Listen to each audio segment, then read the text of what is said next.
दोस्तों, आज हम एक बड़ी दिलचस्प थ्रिलर कहानी के बारे में बात करेंगे। तो कहानी की शुरुआत में हम एक बूढ़ी औरत को अजीब हालत में खड़ा हुआ देखते हैं।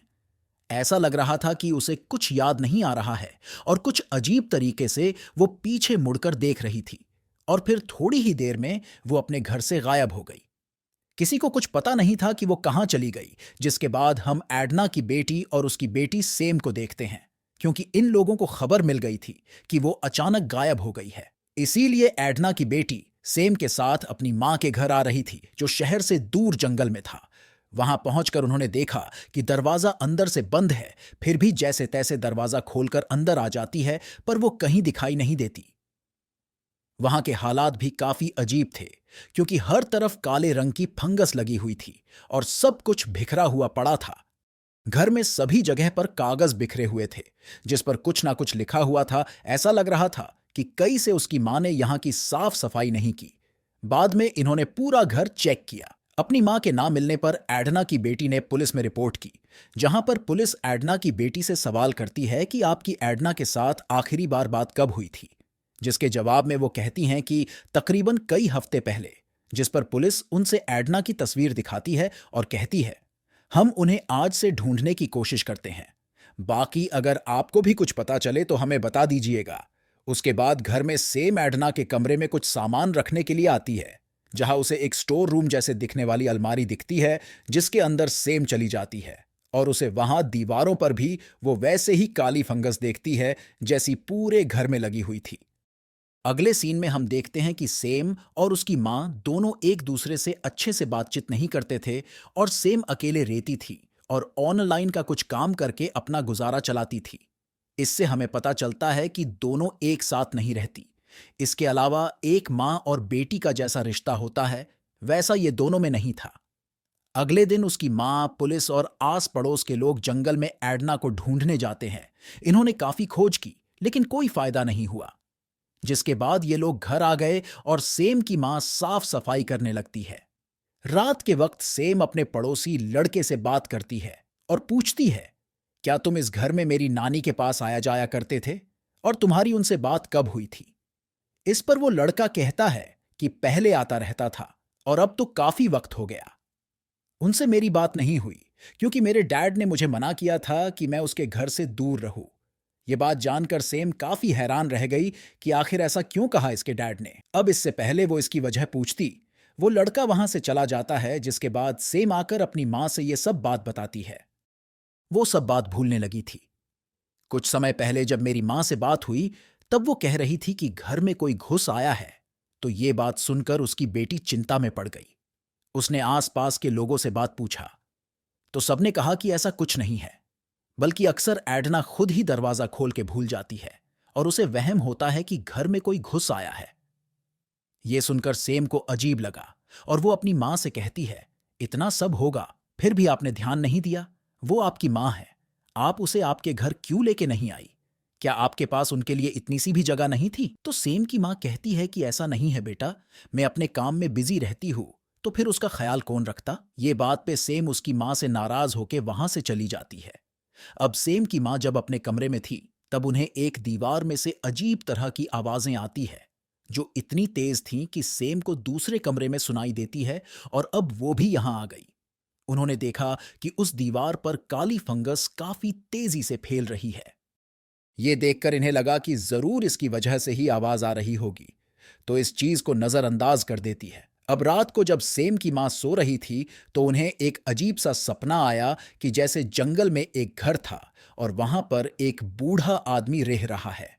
पर जब अंदर चेक किया, तो वो आदमी की मौत हो गई थी। इतना भयानक सपना देखकर सेम की मां काफी डर गई। बाद में वो अपनी बेटी सेम के पास आकर सो जाती है। फिर अगले दिन जब उसकी आंख खुली, तो उसे किचन में से आवाजें आने लगीं। और जब उसने जाकर देखा, तो उसकी मां एडना थी। और उन्हें सही सलामत देखकर सेम की मां काफी खुश हो गई। उनकी जान में जान आई। पर जब उन्होंने एडना से पूछा कि आप कहां थी, तो इसका वो कोई जवाब नहीं देती। इतनी ही देर में वहां पे सेम भी आ गई और अपनी नानी एडना को देखकर काफी खुश हो जाती है। बाद में वो पुलिस स्टेशन कॉल करके वापस आने की खबर देती है। और साथ ही वो एक डॉक्टर से उनका चेकअप भी करवाती है कि उसकी माँ ठीक तो है, जिस पर डॉक्टर उन्हें कहते हैं कि ये एकदम ठीक है। पर जब डॉक्टर ने उनके सीने पर बने काले निशान को देखा, तो वो इस बारे में एडना को सवाल करती है, जिस पर एडना कहती कि मुझे नहीं पता, जिस पर डॉक्टर इस निशान को नजरअंदाज करने को कहते हैं। उसके बाद सीन चेंज होता है और हमें दिखाया जाता है कि सेम ने एक घर का स्केच देखा। सेम अपनी माँ से घर के बारे में पूछती है, तो सेम की माँ उसे बताती है कि ये घर हमारे दादा और दादी का था। इसके बाद हमने वो घर छोड़ दिया और फिर काफी अरसे बाद हमें पता चला कि दादाजी अकेले रहा करते थे। एक बीमारी की वजह से उनकी मौत हो गई, जिसके बाद हमने उस घर की और दादाजी की याद में उनके दरवाजे पर लगे कांच की खिड़की उतार ली और उसे लाकर यहाँ के दरवाजे पर लगा दी, जिसके बाद वो कहती है कि कल तुम अपनी नानी का ख्याल रखना, क्योंकि मैं उनके लिए ओल्ड एज होम देखने जाऊंगी, क्योंकि माँ को मैं वहां भेजना चाहती हूँ, अपने पास नहीं रख सकती। अब ये बात सुनकर सेम को काफी गुस्सा आ जाता है और वो गुस्सा करके वहां से चली जाती है और फिर उसकी माँ भी सोने के लिए लेट जाती है। तभी उन्हें बाहर से कुछ आवाज आती है। वो जब चेक करने गई तो देखती है कि उसकी माँ एडना अजीब तरह से दरवाजे की उस खिड़की के पास खड़ी है, जहां पे दादाजी के घर से लाया गया था, और उसे बड़े गौर से देख रही थी। तभी एडना की बेटी उसे कमरे में लाकर बेड पर बैठा देती है और एडना कहती है कि मुझे अजीब सी घबराहट हो रही है। मुझे ऐसा लग रहा है जैसे मेरे बेड के नीचे कोई है। अब उसकी बेटी बेड के नीचे देखती है, लेकिन वहां पर कुछ भी नहीं था। अगले ही दिन वो एडना के लिए ओल्ड एज होम ढूंढने चली गई।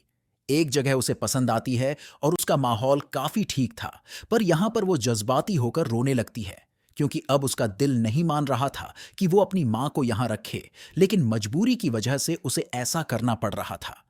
उसे अपनी मां की फिक्र भी थी, इसीलिए वो बहुत ज्यादा रोने लगती है। अगले सीन में हम देखते हैं कि आज नानी का मूड काफी अच्छा है और ये देखकर सेम भी काफी खुश हो जाती है और सेम अपनी दादी से बात करने लगती है। बातों बातों में नानी बताती है कि पहले पड़ोस का एक लड़का यहाँ पे आया जाया करता था, तब मेरा मन लगा रहता था, पर अब तो वो भी नहीं आता और तभी से मैं खुद को अकेला महसूस करने लगी हूँ। तभी अचानक पता नहीं उन्हें क्या हो जाता है कि वो काफी अजीब बर्ताव करने लगती है और नानी सेम को भी पहचान नहीं रही थी और वो सब भूल गई थी। बाद में थोड़ी ही देर में सब नॉर्मल हो जाता है और नानी ठीक हो जाती है। ये देखकर सेम काफी घबरा जाती है। थोड़ी देर बाद हम देखते हैं कि एडना बार बार उस अलमारी के पास खड़े होकर उसे देखती रहती है और सेम के पूछने पर एडना उसे कहती है कि मुझे ऐसा महसूस हो रहा है कि कोई मुझे इस अलमारी में खींच रहा है और मुझे डर लग रहा है। ये कहने के बाद एडना फिर से अजीब बर्ताव करने लगती है, तो सेम काफी देर तक उस अलमारी को देखकर उसके बारे में सोचती है और बाद में सेम किसी को बताए बिना उस अलमारी में अकेले चली जाती है। सेम अलमारी में जाती है तो रास्ता कहीं खत्म ही नहीं हो रहा था, बल्कि और अंदर ही अंदर जाता जा रहा था। ये देखकर सेम वापस जाने का फैसला करती है। जब वो बाहर निकलने का रास्ता ढूंढने के लिए पीछे आती है तो रास्ता नहीं मिलता, तो वो वापस वहीं पे आ जाती है, जैसे कि ये रास्ता एक भूल भुलैया की तरह हो। इसकी दीवारें और जगह बार बार बदलती जा रही थीं। इसका मतलब कि अब सेम यहां पर फंस गई थी। सेम घबरा जाती है और सब जगह दौड़ने लगती है और बाद में उसे धीरे धीरे सब समा जाता है कि जब एडना गायब हुई थी तब वो यहां पे ही फंस गई थी। अगले सीन में हम देखते हैं कि सेम की मां एडना को वॉशरूम में नहाने के लिए लेकर गई, जहां वो देखती है कि एडना के शरीर पर जो काला निशान था वो और फैलते फैलते काफी बड़ा हो गया है। एडना को यह निशान इतना बुरा लग रहा था कि वो उसे हटाने की कोशिश कर रही थी और अपने शरीर को खरोंच रही थी, इससे कि सेम की मां काफी हैरान रह गई। तभी एडना उसे बिना बताए वहां से उठकर चली जाती है और पानी का नल खुला रह जाता है। इसकी वजह से पानी पूरे घर में फैल जाता है और पानी की वजह से घर में शॉर्ट सर्किट होती है और लाइट चली जाती है। उधर सेम के फोन में सिग्नल ही नहीं आ रहा था, इसलिए वो काफी घबरा जाती है। उसे समझ नहीं आ रहा था कि अब वो यहां से निकलने के लिए क्या करे। अगले सीन में हम देखते हैं कि एडना दोबारा सब कुछ भूल जाती है और से कहती कि तुम कौन हो, मैं तुम्हें मार दूंगी, और हाथ में चाकू लेकर वो उसे मारने के लिए आगे बढ़ती है। हम देखते हैं कि एडना की स्किन धीरे धीरे करके उतरती जा रही है, जिससे वो काफी भयानक दिखाई दे रही थी। उनका ये रूप देखकर सेम की मां घबरा जाती है और वो अपनी जान बचाने के लिए वहां से भाग जाती है। भागते भागते वो अचानक वही भूल भुलैया वाले जगह पर पहुंच जाती है। वहां उसे सेम से मुलाकात हो जाती। दोनों माँ बेटी एक दूसरे के गले से लग जाती है। अब दोनों को पता चल गया था ये जगह एक भूल भुलैया है और वो दोनों यहां से वापस नहीं निकल सकती, तो दोनों दीवार तोड़ने लगती है ताकि वो बाहर निकल सके। इतने ही देर में एडना भी यहां घुस आती है, जिसकी हालत काफी अजीब लग रही थी। और अब इससे पहले वो हमला करे, इससे पहले ये दीवार को जल्दी से तोड़कर वहां से निकल जाती है। सेम जैसे तैसे बाहर आ जाती है, लेकिन उसकी मां को एडना पीछे से पकड़ लेती है।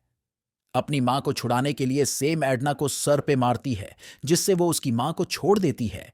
एडना को अकेले तड़पता देख सेम की मां को रोना आता है और वो एडना को अच्छे से अपनी गोद में लेकर अपने कमरे में चली जाती है। वहां पे वो एडना की पूरी चमड़ी निकाल देती है और उसे साफ करके अच्छा बना देती है, जिसके अंदर से काले रंग की एक एंटिटी निकलती है और इसका शरीर पूरा अजीब सा लग रहा था, मानो कि जैसे कोई इंसान नहीं एलियन हो।